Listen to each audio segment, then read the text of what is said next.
Good morning, everybody. Cheers to you. Getting up and starting your day.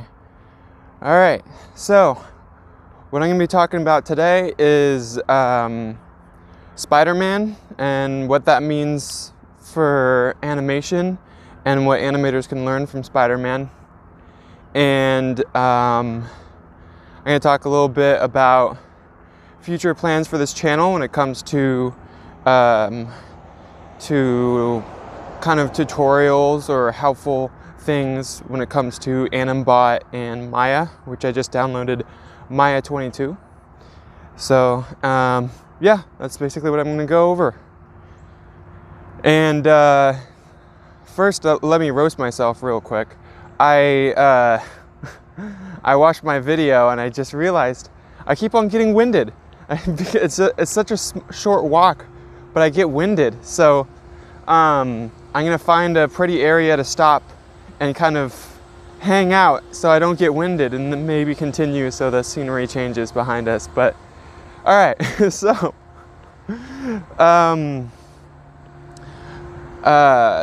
my wife and I saw No Way Home a couple of weeks ago. It was the first time we saw a movie together in over a year because we were in Canada and we didn't have a babysitter at the time or anyone, or we weren't close to family that could watch our kid. So it was such a treat to, for the first time being back in the theater in a long, long time, we got to watch this awesome movie, No Way Home, which I'm gonna spoil right now because I don't think I can talk about this movie without spoilers. So if you haven't seen it, stop this video and check it out. It's a treat. You'll definitely not regret it. Well, everybody has their own opinion, so you might hate it. So the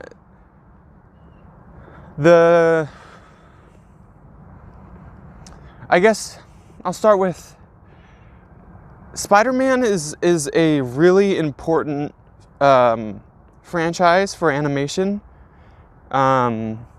The decision of like the character's personality, which is a very unique personality of like an introvert nerd, but it's kind of like the everyman's lonely person, like someone that feels misunderstood and probably the most relatable character, especially for teenagers. And the fact that his like superpowers are swinging from and acting like a spider inherently puts animation as the only art form that can kind of handle this character, because you know Batman and Captain America and yeah, a lot of characters you can get a lot done with a very talented stuntman. And but there is no way to have a Spider-Man movie or cartoon, well obviously cartoon, but movie without having animation be a huge part of the production. Because even motion capture, you can motion capture some swinging, but the moves, the poses that define this character and his superpowers are very specific and almost like it's unrealistic, and just the way it was drawn, yeah, it's just perfect for animation. And Spider-Man as a franchise, as a property, I always go to the theater, like, I'm gonna pause here. There's a nice creek behind us. Hopefully that adds some sound design. I always go to the theater kind of, you know, with the feeling of like, oh, is this the one? Is this the one that is going to really bomb and kind of ruin Spider-Man as a franchise for me? Because inherently when a property gets really, really popular, then the longevity of the quality of the films go down, but Spider-Man is unique because for some reason the quality always goes up and down. It never tanks and then tanks even further and then goes even further and then like no one likes it anymore. That never happens. Obviously the first two Spider-Man movies were really, really good and really special to my heart. I was a kid when it came out, and I still have the toys from those movies. And then the third one, I loved it when I was a kid, but obviously is a very flawed movie, and it's very silly. But even like in time, it still has meme value. Like it's still hilarious to watch because, you know, the Spider-Man dancing and all that stuff. But yeah, so I'm gonna get to Spider-Man No Way Home. I went in the theater kind of like, ooh, this could be bad. They're doing basically a Spider-Verse movie, which Spider-Verse, the animated film, is one of the best films ever made. Okay, subjectively, it's one of the best animated films I've ever seen. It's up there with all the Pixar films. Like, when it comes to enjoyment value, I'd probably rather watch Spider-Verse than watch this Pixar film. Like, that's how good it is. But No Way Home it's basically a Spider-Verse thing, which is like in the Spider-Man lore, there's always been the alternate universe Spider-Man. That's how we were introduced to Miles Morales, which is a great addition to the Spider-Man franchise.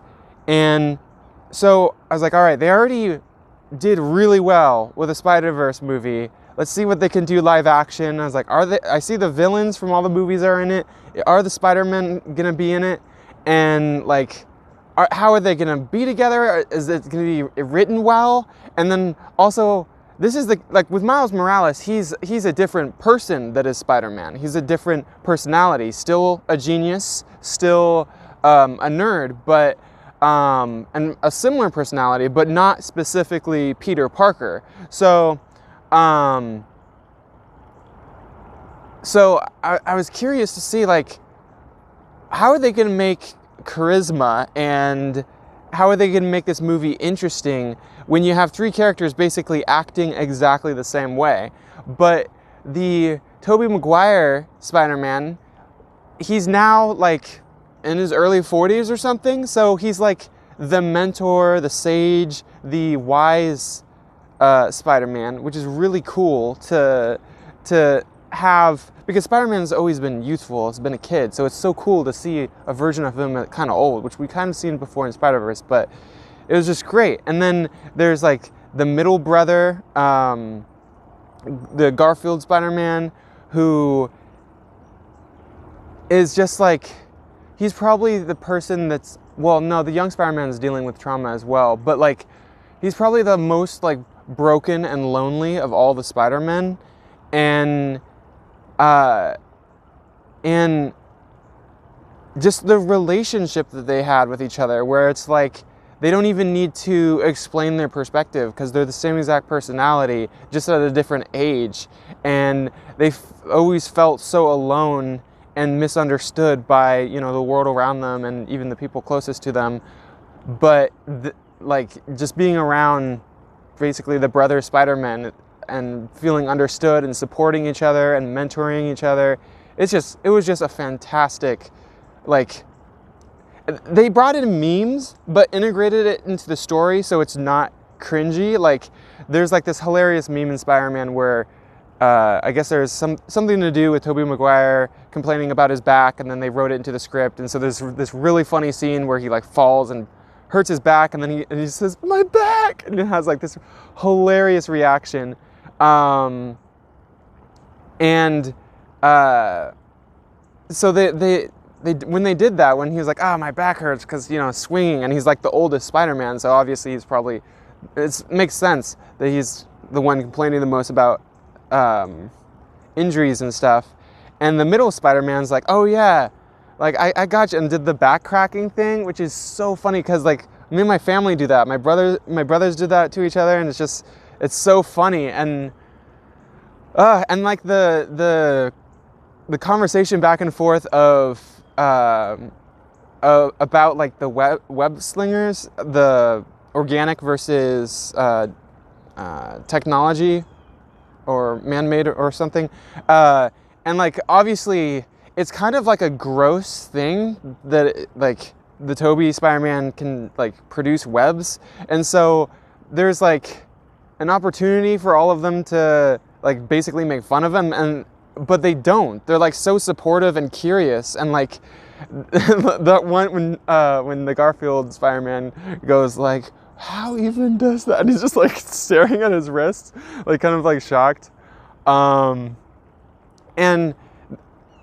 the really cool thing is like obviously the middle Spider-Man, his movies were made back when the Dark Knight movies were doing really well, and so they're kind of doing like, oh well, let's see the dark and gritty version of Spider-Man, and but when it comes to respecting a property and a character,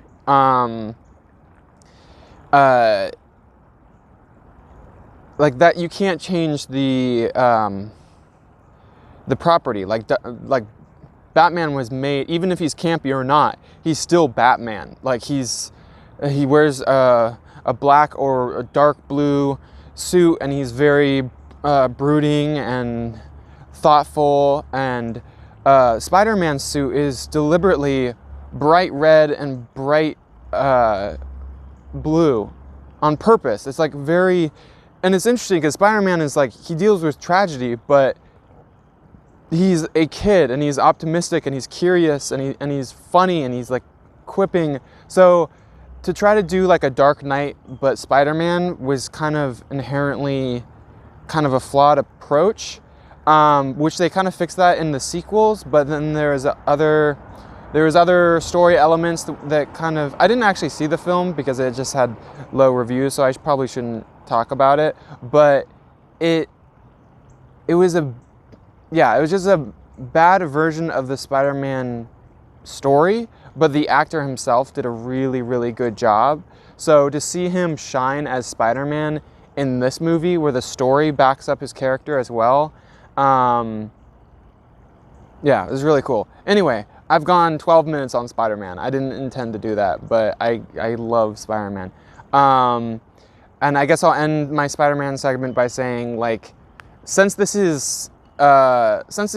you see three versions of the same personality, the same, character with the same background, it's a perfect study for animators. If you're a student animator, watching this film is now homework, because you get to see how different you could have characters act even with the same personality, and the different approach, the different postures, and even just by having that one difference of there's an alarm going off, of different experience levels is a fascinating thing to watch. So definitely watch this if you're an animator, and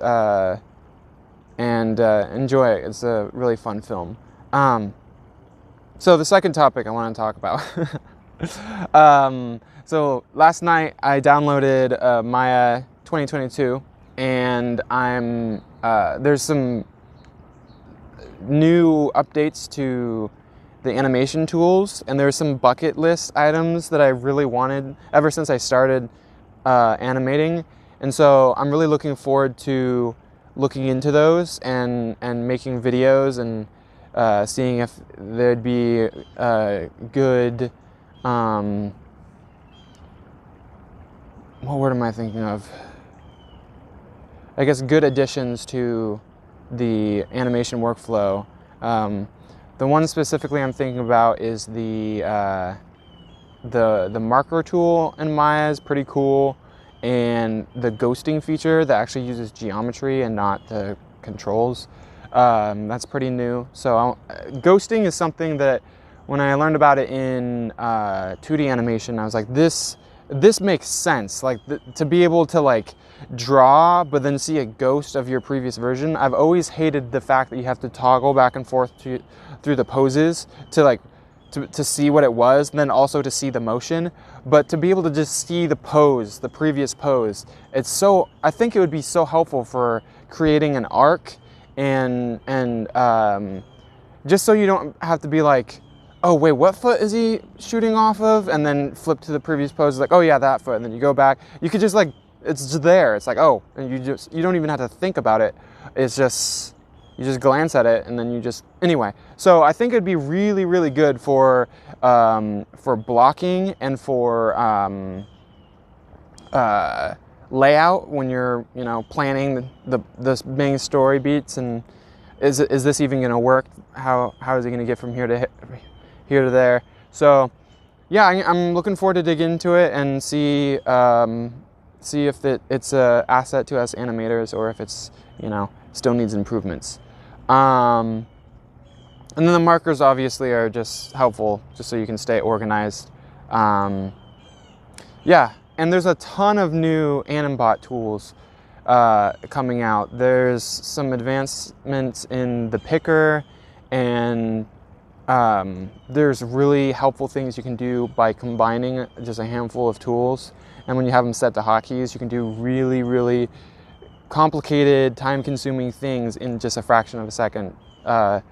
So yeah, I'm looking forward to providing that, and I'd like your feedback of what tools would you like to know about? What problems do you run into? What are some blockers for you? What is your biggest, what takes forever and what's the most tedious? And I'll try to see if there's some tools that will help out with that, or a process or like a workflow that can help out with that.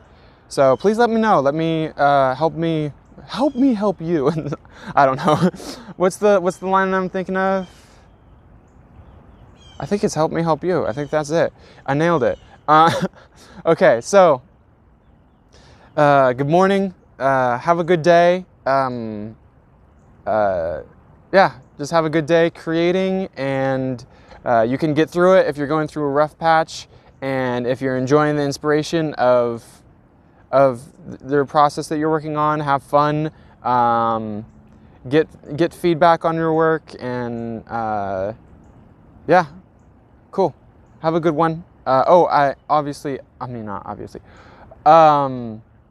Please subscribe. I'm working on creating a Patreon for this channel, and share my videos to people that are curious about animation, or again, I want to continue with the dyslexic people. If there's any dyslexic or ADHD or differently abled people that are wanting to pursue art, I really want to provide a community for them. And if you have a lot of experience, then cars are coming. And if you have a lot of experience and you're dyslexic, that'd be really cool to hear from you. Yeah, all right. So I'm signing off. Have a good day. We've went for almost 20 minutes. Wow. Note to self: don't talk about Spider-Man. No, just let me know if you like film reviews and perspectives on movies. I just feel like I'm not actually signing off. I'm just going to end with this. I feel like as a person that works in the arts, a lot of times you can see how how movies are made, and so going to the movie, oftentimes you get disappointed by a movie that needed another draft of the script, or there's obvious character contradictions, and since you pay so much attention to the craft of filmmaking, you're like, oh man, they really did that wrong, and it takes me out of watching a movie. But sometimes, like when you watch a movie like No Way Home, you forget that you're an artist, you forget that you're a filmmaker, and you just are lost in the world, and it's wonderful. So whenever a movie like that comes out, I'm going to tell you guys about it, and yeah, cool. All right, so have a good day. Bye.